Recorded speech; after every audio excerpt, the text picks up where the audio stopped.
वालेकुम दोस्तों, अज की वीडियो वा अलहमदुलिल्ला कपाह की चुनाई शुरू करती आ।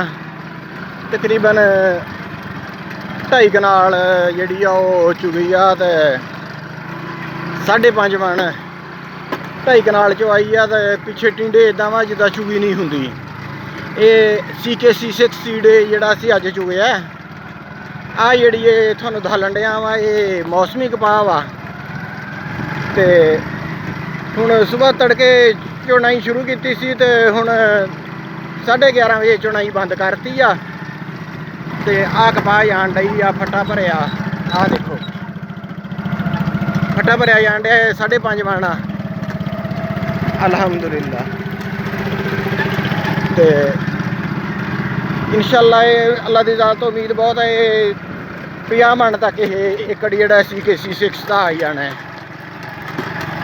तो इस तरह दी होर वीडियो देखने लिए मेरे चैनल को सबसक्राइब कर लो, नाल घंटी वाले बटन भी नप दिओ। जज़ाकुमुल्लाह खैर।